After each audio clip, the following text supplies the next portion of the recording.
Hello,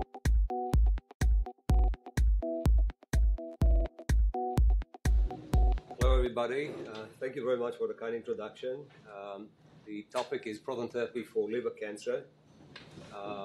And first, I wanted to just show a little bit what Proton is and what it looks like. So this is the facility that we have at Penn. It's a large facility, 5 gantries. The beam is extracted from a cyclotron and delivered to each of the gantries, and the gantry rotates around the patient that is there.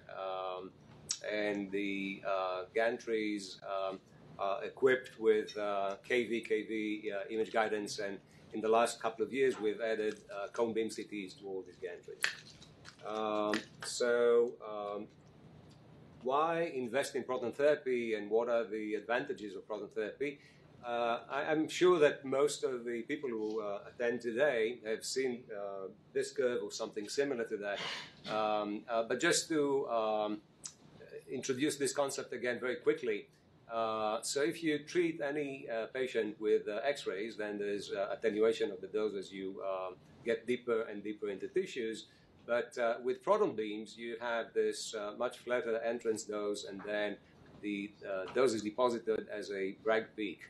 And that's protons, and it's even better for carbon ions. But then you can take advantage of this Bragg peak, and if you find methods to widen that Bragg peak, for instance, by bringing multiple energies here or other methods, you can widen this thing to fit the tumor that you're treating at depth.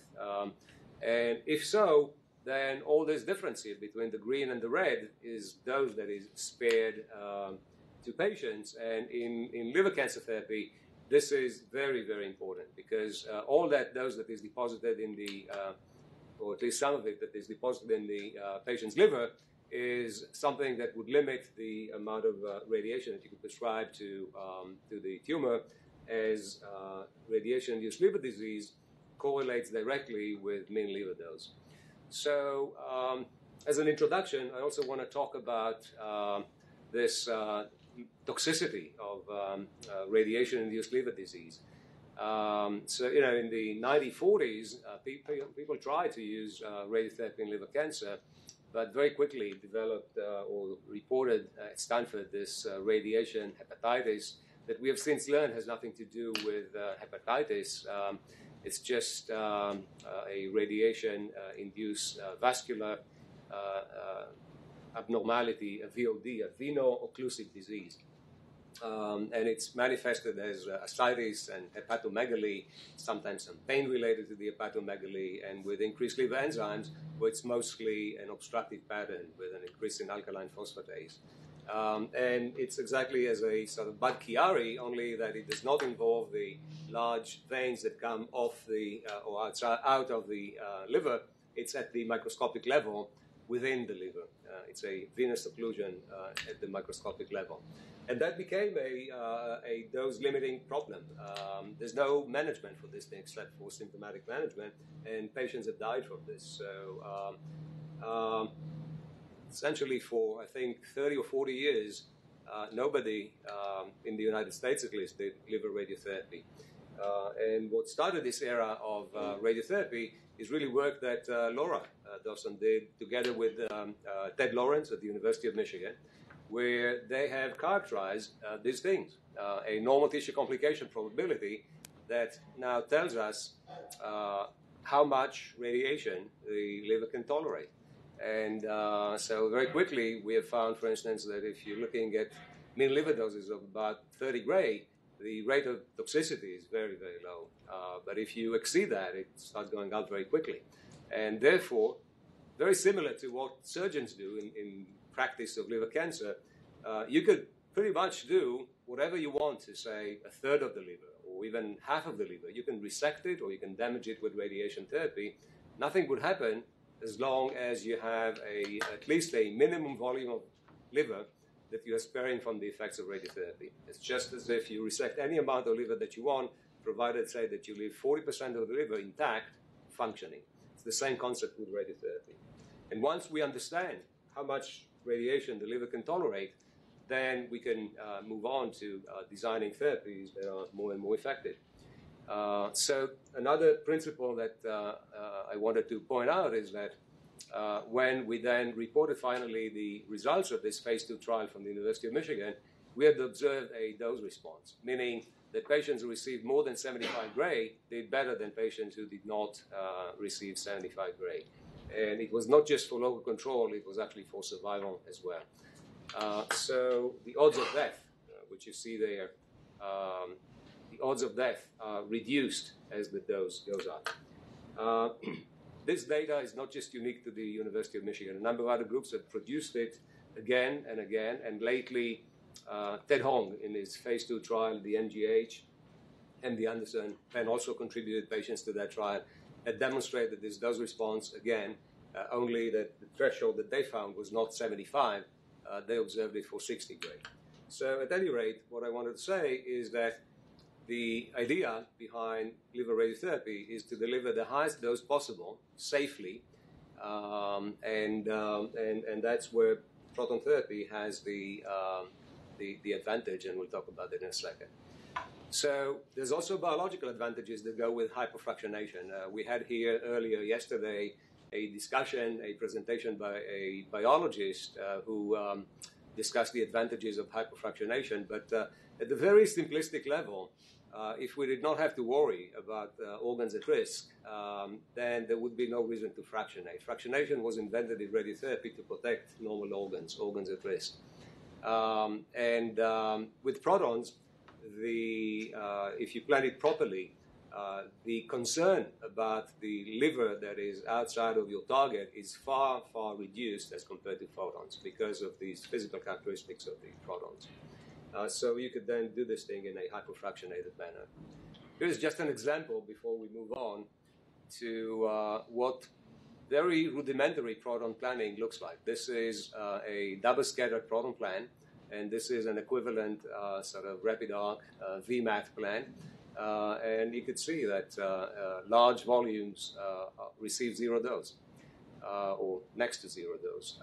And you can see the same thing analytically here in the dose volume histogram. There's a fairly big difference between protons and photons in the dose volume histogram of liver that is not involved with cancer. That is the liver minus GTV. So protons for liver cancer are not new. The Japanese have been using them for 40 years. The Japanese have treated now thousands of patients with protons for liver cancer. And I just wanted to highlight a few studies. I think that this is the study from Loma Linda. I'm not going to talk about it, although it was a good study, but with relatively small number of patients. This is something that I'd like to highlight. It's the University of Tsukuba experience. This is a very large reported experience of a series of phase 2 studies that they conducted, where they delivered doses between 66 and 77 in gray in 22 to 35 fractions. And what's remarkable about this series is the overall survival at 5 years. 45% 5-year survival is sort of very, very similar to what you get with surgery. And although we typically think in this field that only surgery is a curative treatment for liver cancer, this puts all this concept in question. I mean, we certainly have, with high-dose proton therapy, very high number of patients who survive and do well at 5 years. And the toxicity is very low, at least grade 3 and 4. You get, obviously, about maybe 10% of patients, 15% of patients have grade 2 toxicity, but that's not too serious. And then the other study that I would review is the MGH trial that I alluded to before, where this is a recent publication in JCO, maybe from about 2 to 3 years ago. And again, not as long follow-up, but at 2 years, 95% survival with a 95% control rate. So, we'll go over that as well. So this is the data from the University of Tsukuba. I know that it's common to sort of not take studies that come from the Far East too seriously, but this is a well done studies. 3 studies done sequentially. They learned from one study, they modified it to the next, and all in all treated 318 patients that they report here on those studies. The diagnosis was radiographic, so no biopsy unless there's some uncertainty but typically if you have what we call today a category 5 HCC defined by early arterial enhancement, venous washout, and pseudocapsule formation, the sensitivity is 90 to 95%, so you don't need a biopsy. And they used that criteria as well. They treated 1 to 3 lesions. And if there were multiple lesions, then they made sure that all of them could be included in one radiation volume. And these were patients that were not suitable for anything different or more sort of established at that time. So surgery or TACE or RFA, all of these patients were considered not candidates for that or refused surgery or the other procedures. They had some exclusion, uncontrolled ascites, and extensive hepatocellular carcinoma that were very close to the GI. They did treat patients with tumors close to the GI tract, but if it was an extensive involvement of the GI tract, very, very close, large volumes, those were excluded. And you could see that most of their patients were actually Child-Pugh A, some Child-Pugh B, and very, very few Child-Pugh C. That's this exclusion criteria probably there. In terms of sizes, T1, T2, but 20% probably had this portal vein invasion or other criteria qualifying for T3. Good performance status, obviously a sort of viral infections, HCV as the dominant thing, but some that were combined. So actually, patients that are not that different from the patients that we encounter in our clinic day to day. And you could see that patients that were started on proton therapy before they had any other interventional radiology procedures were actually only about 40%. All the others are patients who had failed the other procedures. So these are patients difficult to treat that had failed, very similar to the patients we see today. Here's a whole list of the patients who were included and the reasons that were included in this trial. These were the planning criteria. This is how they used it. So yesterday we talked a little bit about CTV expansions. They used 0.5 to 1 centimeter expansions. And then the PDV was also big, 0.5 to 1. And on top of that, 0.5 craniocaudally for motion. They did this thing with gating, respiratory gating, treatment and expiration, double scattering, multi-leaf collimators, and these are the schedules that they've used. So if a tumor was peripheral, then it was 6.6 gray times 10 fractions. For tumors then that are getting close to the GI tract, it was reduced to 77 in 35 fractions, and tumors that are close to the porta hepatis, it was also reduced to 72.6 in 22. If you calculate the BED of all these things, it's roughly 100 BED, give or take a few gray. But the fractionation was increased, the number of fraction was increased to protect the GI tract or the biliary structures in the porta hepatis. And this is the data that they reported. So very impressive, as we said, 45% at 5 years. Toxicity, grade 3, grade 4, very minimal, 2%. And this is a multivariate analysis. And as you'd expect, if you are old, you don't do very well. Child-Pugh C is far worse than A or B. Performance status, very critical. And the size of the tumor, obviously, intuitive, right? I mean, the size of the tumor makes a big difference. And the T classifications, which pretty much correlate with size or with portal vein invasion, also makes a difference, all statistically significant. So they found things that are credible and that describe any of our modern series today. This is the phase 2 study that was reported in JCO in 2014. This was for intrahepatic cholangio as well as hepatocellular carcinoma, 83 patients. I think that what's remarkable is down here, you see the 2-year low control, 94%, 95%, and the overall survival, 63% and 46%. So quite a difference between hepatocellular carcinoma and intrahepatic cholangiocarcinoma. But overall, these are good numbers. And you could see that there's even a suggestion of some stability and a tail. We don't have a lot of follow-up, but it looks like that at 3 years, roughly about a third of patients are actually still doing well and alive. So confirmation that high-dose radiotherapy is an effective therapy in liver cancer. And these were the schedules that were used in this trial. This was done all in 15 fractions. The dose was 67.5. For peripheral tumors, the dose was reduced to 58.5. So different than the approach that the Tsukuba University had taken, where they've actually not reduced the intensity of the therapy.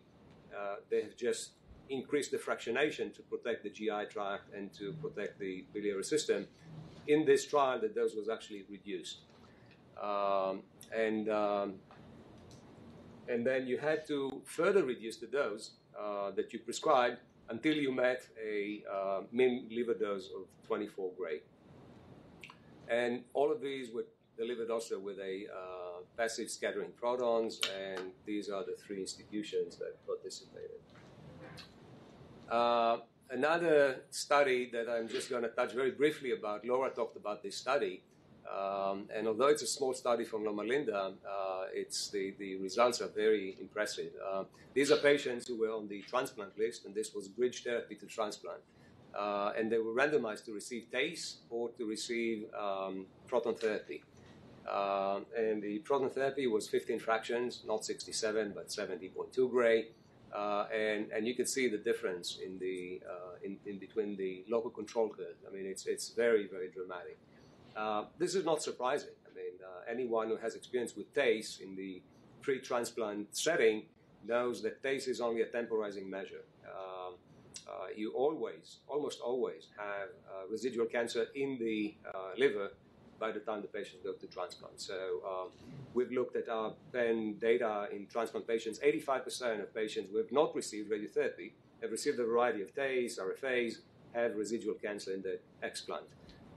And this is what you see in this case. So the non-prototherapy had only 10% who had a complete response in the explant.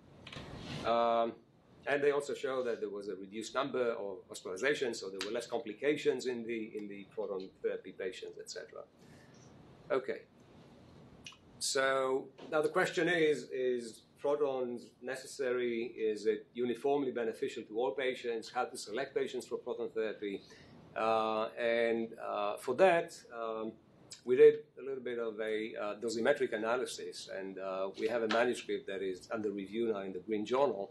It's a very simple type of analysis. We used 4 locations in the liver, so up in the dome, down in the inferior part of the right lobe, in the medial lobe, in the left lobe, and in the center of the liver. And each of these were expanded from 1 centimeter to 12 centimeters. Obviously within the liver. I mean, we did not expand them. Had to happen, right? Yeah, they're really curious with the question. It's been like one. So we expanded those from 1 centimeter to 12 centimeter diameter, and we asked a simple question: what happens? Can you deliver those up to a certain diameter? What are the NTCPs? What is the cumulative dose that you can deliver when you do that as a function of diameter? And we wanted to compare photons to protons. So I'm just showing you 2 figures from that manuscript. First, maybe I should start by the end result. Protons are not necessarily beneficial in all locations of the liver. So the locations where they're most beneficial are in the dome and in the center of the liver. An area that is beneficial but not quite as beneficial as in the center and dome is the left lobe. The reason that it's not as beneficial is that you very quickly, as you expand these tumors, come across constraints that are dictated by the bile, by the duodenum, by the stomach. So that limits the efficacy of proton therapy in that regard. So it's not mean liver dose now, it's the other things that limit your dose. And then in the inferior tip of the liver, the 4th area, it's usually not particularly beneficial because, one, it's surrounded with chest wall, which I'll talk about it in a second, which is a problem for proton therapy. Protons deliver a high dose at the chest wall. and the bow on the other side, the colon and duodenum on the medial aspect of the inferior tip of the lobe. So, and there's not a lot of liver in the inferior tip of the right lobe, so you don't gain almost anything with protons. Now, if you look at the areas in the center or in the dome, and this is, for instance, just in the dome, one example, we calculated the GD, the uniform, the equivalent uniform dose that you can deliver, which is a concept that takes all the dose under the dose volume histogram for the target, puts it all together in one biological model, measuring how much radiation are you actually giving that target. And what you can see for no matter what sort of parameters you use in that model, 5 or 15, you see very, very big differences in the dose that you can deliver to the tumor with protons versus with photons. This is photons, this is protons. So if you want to maintain the same level of toxicity, you can deliver in those locations far, far higher radiation doses with protons than with photons. Now, if you do the exercise in the reverse way, you say, I would give the highest dose that I can give, but let's see what happens to NTCP of liver when I do that. And then this is what you see. And you could very quickly guess. I mean, this is the right tip of the inferior tip of the right lobe, where the difference between protons and photons is very small. But this is, for instance, the dome, where you see huge differences in NTCP. And these differences, they become apparent after about 4 to 5 centimeters. So you start gaining with protons in those locations. So the other issues that I want to talk about on proton therapy that are limiting issues and deficiencies that we currently have with this modality. There's a lot of work that is done to improve these things, but things that you have to think about in the planning and in the delivery of this and some limitations are the conformality and motion management in protons that has to be slightly different. So, or you have to think about it slightly differently. In terms of conformality, protons have something that's called Rage uncertainty. And it's true that they stop at the Bragg peak, but the problem is that we don't know exactly where the Bragg peak is. And it could actually be a few millimeters here or there. So in order to resolve this issue, and in order to make sure that you have complete coverage of your target, our dosimetrist would routinely, based on some form of a formula, expand your targets by that amount. And that amount could be easily 5 millimeters, sometimes 6 millimeters or 7 millimeters, depending on depth and other characteristics.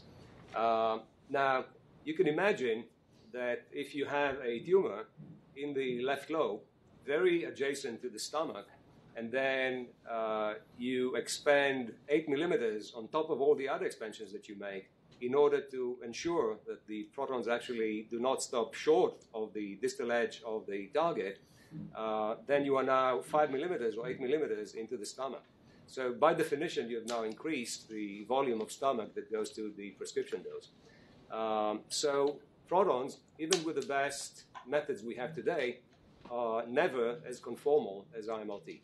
And I've not done this exercise in liver cancer, but we have published in Medical Physics 4 years ago a paper in unresectable pancreatic cancer where you face the same issues.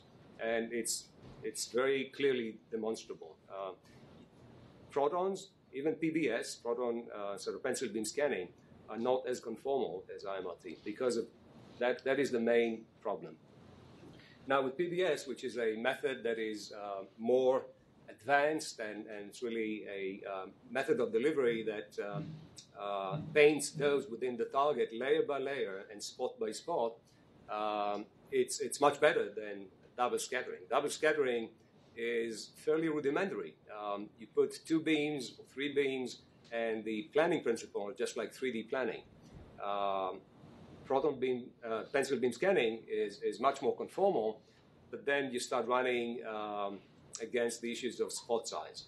And the pencil beam, essentially, the diameter of that pencil beam is the spot size, and it actually gets bigger, deeper and deeper into tissue. So if you need to treat something that is say 30 centimeters, or if you have a very obese patient, very big liver, 25, 30 centimeters into the liver, that spot diameter could easily be 2 centimeters. Now, truly, it's maybe 2 centimeters from 0 dose to 0 dose, but if you look at 99% of the dose, it's not quite as bad. It's maybe 1 centimeter spot diameter, but still, it's pretty sizable. We could do better if you think about the collimator width on a LINAC.